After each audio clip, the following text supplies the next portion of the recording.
Captain Midnight.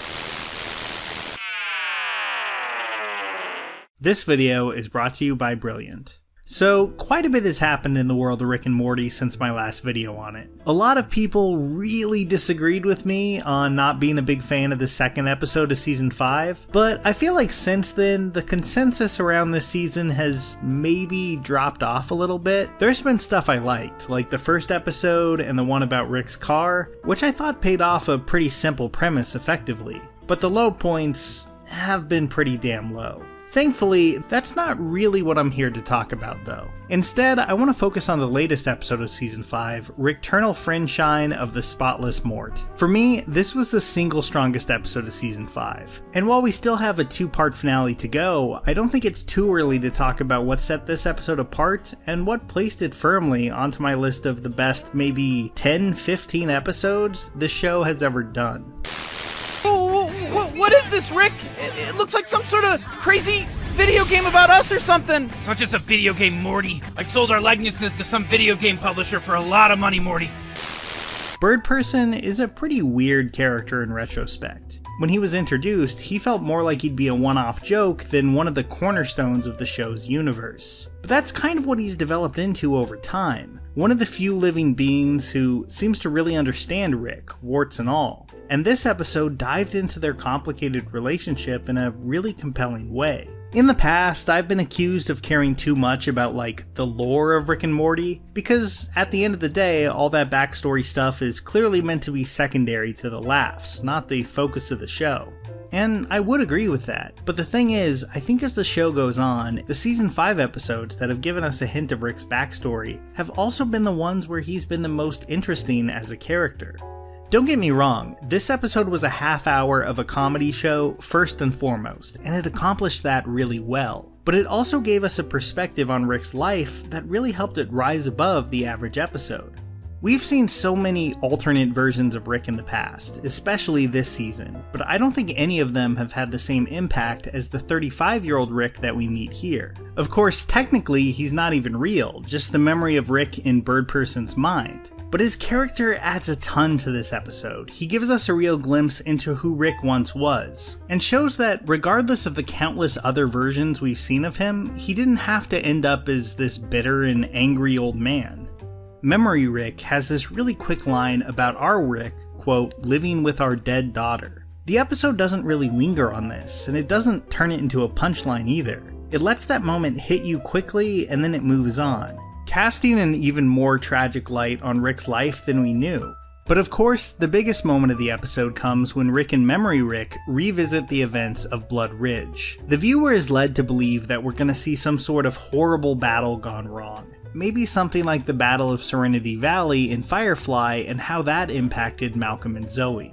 But what we get is much more simple and personal. After a battle that they win with ease, Rick asks Bird Person to come with him on his adventures and tells him the only reason he even stuck around for the battle is because of how much he respects him. That makes Bird Person obviously uncomfortable and he turns Rick down.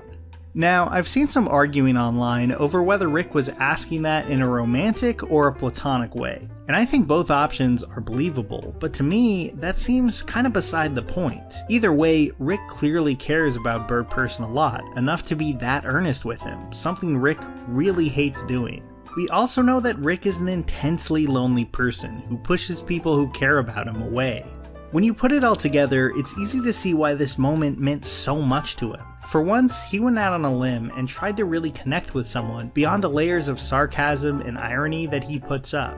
Dan Harmon didn't write this episode, but it is an idea that his shows seem to return to over and over again, from Rick to Jeff Winger. Both characters take pride in how cool and above it all they are, while at the same time feeling a huge amount of self-loathing and desperately wishing they could connect with others. And that feeling, even all these years later, is definitely still with Rick.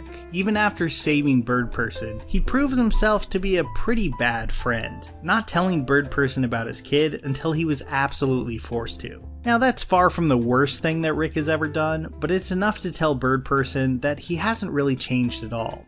So he flies away and leaves Rick alone once again. Even Memory Rick doesn't want to hang out with him in that last scene, which is played for laughs but is pretty bleak. Of course, describing the plot without the jokes makes this episode sound like some super serious piece of drama, and it's not really that. It's the show doing what it does best, taking a rock-solid sci-fi concept and using it as a springboard for both clever jokes and some great character moments. I think too often this season the show has had some fun ideas, but those ideas never really found a purpose beyond, wouldn't it be cool if this happened?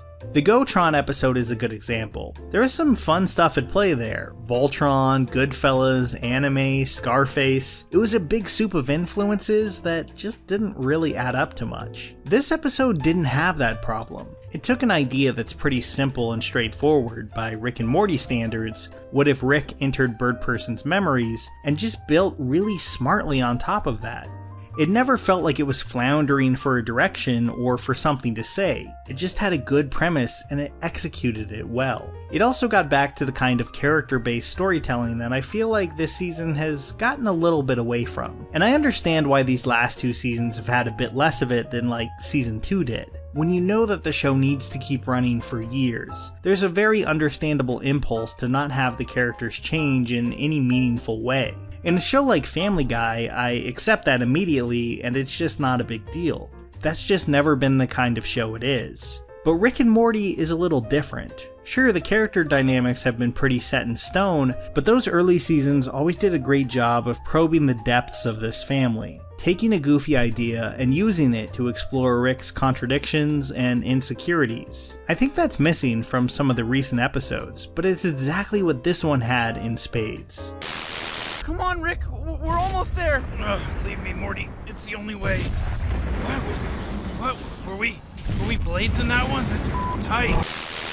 Not every episode of the show needs to have Rick at his most introspective, sure, but I think the show is at its best when it's really aware of the difference between the person Rick tries to act like and who he really is. Because Rick as he's written in Wendy's commercials, Space Jam 2, or even some of the episodes these past few seasons, doesn't do justice to how great and complex this character can be at his best. This episode used that complexity to its benefit, giving us the best half hour of the season so far. So I can't wait to see what this two-part finale has in store. But I want to know what you thought too. Were you as high on this episode as I was? And what did you think of this season as a whole? I'll definitely be checking it out down in the comments and, like and subscribe and all that stuff. Oh, and if you're the type of person who watched this and couldn't stop thinking about the scientific implications of Rick's brain transfer tech, or maybe you just thought it was a cool idea, Brilliant might just be the service for you. Brilliant teaches a wide range of subjects by creating really fun and challenging questions for you to use your critical thinking skills to solve. There's a ton of topics on here. I love their data science section with topics like statistics and data structures, but maybe you're more in the mood for engineering with its topics like trigonometry and solar energy. Whatever gets you interested, Brilliant creates a smart and simple way to build up to more tough topics organically, where you feel more like you're having fun solving a problem and less like you're just memorizing formula, which really helps you tackle these subjects, even the ones that might seem intimidating. And this is a website and app designed around respecting your time, helping you make progress every time you use it, and coming out the other end much more knowledgeable. So to build your knowledge, go to brilliant.org/midnight and try it for free. Plus, the first 200 people to go to that link will get 20% off the annual premium subscription. Here's a special tip for the fellas and girls who have not already joined Captain Midnight's new 1940 Flight Patrol. You'd better hurry up and join at once because there's a big adventure ahead. The thing to do now is to get started because we're going to have not only barrels of fun, but loads of free gifts and prizes too.